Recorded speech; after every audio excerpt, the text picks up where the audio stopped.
یه سری مدل هست برای اینکه تو به عنوان یه مدیر میخوای بازخورد بدی به یه آدم دیگه ای. 4 تا مدله که ما الان توی مرحله اول اومدیم از مدل SPI شروع کردیم. مدل SPI چیه؟ مدل SPI از 3 تا کلمش تشکیل شده: Situation, Behavior و Impact. در واقع مدل SPI اون قسمت اولش که میشه سیچویشن، میشه تایم و اون موقعیتی که در واقع توش اتفاق افتاده باید راجع به اون صحبت بکنیم. یعنی چی؟ یعنی که مثلا دوشنبه تاریخ فلان این دیت این اتفاق افتاد، نه اینکه مثلا بیایم بگیم تو همیشه مثلا آدمی هستی که میخوابی سر جلسه یا چطوریه. که توی قسمت بعدی در واقع میریم توی بیهیویر که میخوایم صحبت بکنیم. رفتاره چی بوده؟ یعنی در واقع بیهیویر چیه؟ بیهیویر میشه در واقع اون رفتاری که شخص انجام داده، حالا چه مدیر چه کارمند یا بین کارمند با کارمند، که میشه رفتاره دقیقاً چی بوده. نه اینکه مثلا بگیم تو همیشه آدمی هستی که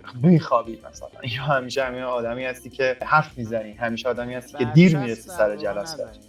برچسبی نباید بزنیم دقیقاً. آره. و بعد بگیم مثلا تو فلان روز و پریدی وسط حرف فلانی، یا مثلا فلان روز دیر اومدی سر جلسه، فلان روز مثلا از جلسه رفتی بیرون بدون که نظرتو بدی. ما نمیخوایم این اتفاق بیفته. و آخرین در واقع قسمتش میشه ایمپکت. ایمپکت هم یعنی رفتاری که تو انجام دادی چه تأثیری روی کار ما گذاشته. مثلا اگر که وسط جلسه کاری بلند شدی رفتی و مثلا 20 دقیقه بعدش برگشتی، خب یه سری صحبتایی که توی جلسه بوده رو از دست دادی و بعد ما دوباره باید تایم می‌ذاشتیم و همونا رو برای توضیح میدادیم و تایم جلسه مثلا گرفته شده، یا ما اون لحظه بهت نیاز داشتیم و تو توی اون جلسه نبودی و همین باعث شده که ما باز منتظر تو باشیم که تو دوباره برگردی توی جلسه. و این در واقع تاثیر بوده که یه تاثیر منفی بوده که اون رفتار تو روی اون جلسه ما گذاشته و اون رفتار تو باعث شده که مثلا اون تایم ما از دست بده. حالا اینکه چجوری، چرا و چگونه این مدل رو بیایم پیاده سازی کنیم رو توضیح بدم. برای اینکه چجوری کلا این صحبت بشه، یکی اینکه زمان و مکان درستی باید باشه. یعنی معمولا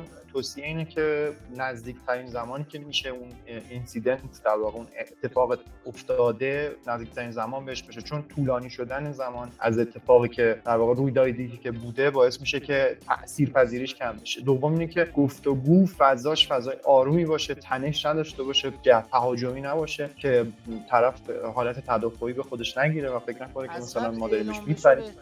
مثلا همون جلسه‌های وان آن وان که از قبل اعلام میکنن. آره اصلا یک مدل جلسه وان آن وانه. آخریش هم پیگیریه. یعنی که مثلا وقتی که این کار انجام شد آیا ما مثلا پیگیری کردیم که مثلا این رفتار درست شده یا نه. و یه جمله خیلی معروفی هست که همیشه میگه never give up on giving feedback to others، که باید این تکرار بشه تا در واقع تاثیرپذیری خوبی داشته باشه.